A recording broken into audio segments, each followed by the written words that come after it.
Hello everyone! Welcome back to my channel, Dabjar Vlogs. For today's video, I'll share some simple, effective tips and idea on how to fix lag on your mobile phone, step by step. If you are interested, please don't forget to like, subscribe, at i-click ang bell icon to get update whenever I upload a new video.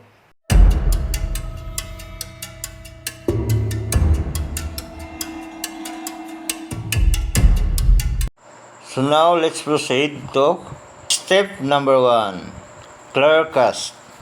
First to do, tap the setting icon. Then second, find storage.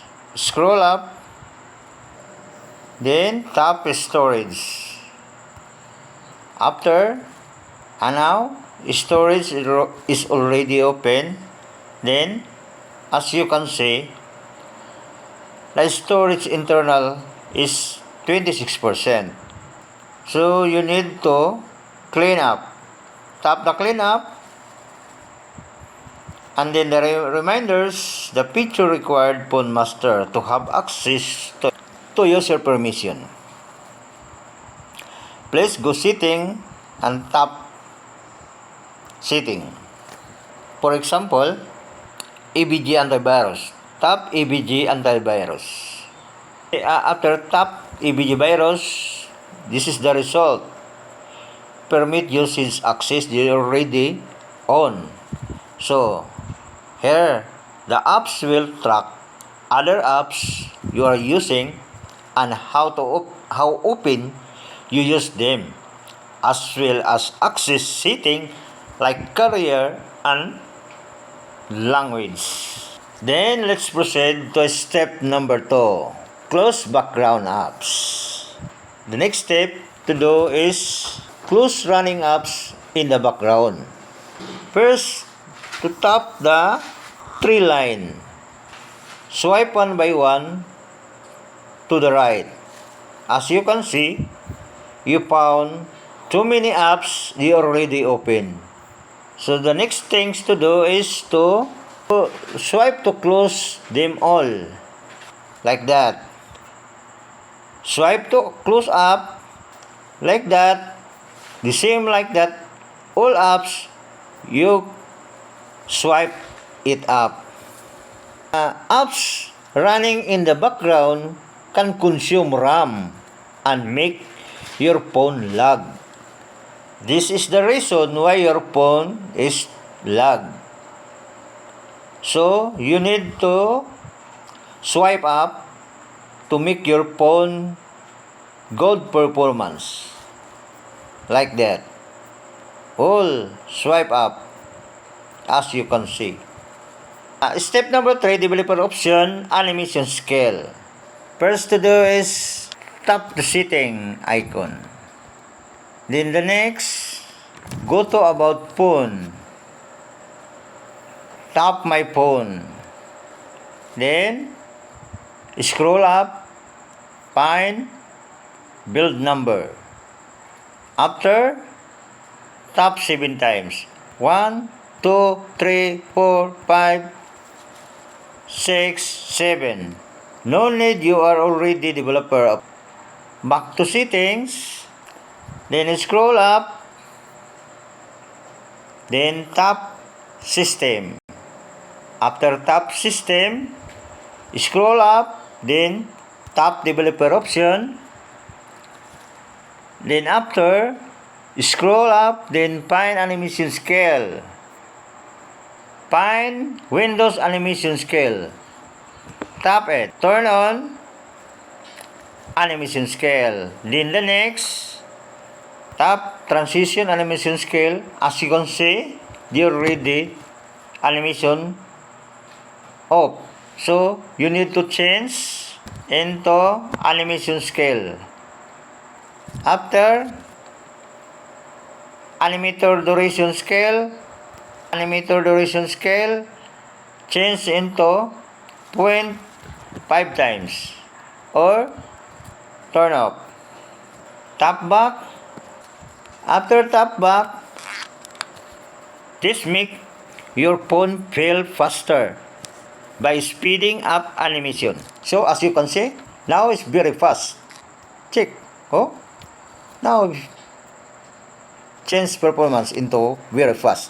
Faster by speeding up animation. Step number 4. Check your storage. Tap settings. Scroll up and find storage. Tap it. As you can see, internal storage is 73% free space and 27% use. Running smoothly. But keep your storage clean always. This is the way an action to prevent lag. First is delete all video and pictures. Tap gallery and tap videos. Example, this one. A good habit to prevent lag in the future. Tap old video, tap also pictures, and then tap delete. The next, then delete unused apps. This Maxim. Tap uninstall. Then the next, tap settings, then app management, then tap app list, and then search, for example, battery, then tap storage and cache, tap clear cache. As you can see, now clear cache become 0. Even if your storage is not full, regularly cleaning up helps your phone stay fast and responsive. Let's proceed to step number 5, software update or system update. Make sure your phone up to date. How to do it now? And find system, tap it, and then tap system update, and you can choose online update or local update, and check for update. If available, download and install. Then tap online update. Your system is up to date. Android security update February 5, 2025. Last successful check for update March 4. Check for update. So untayin natin matapos mag-update. So nakalagay kasi last successful check for update is 9:31 PM.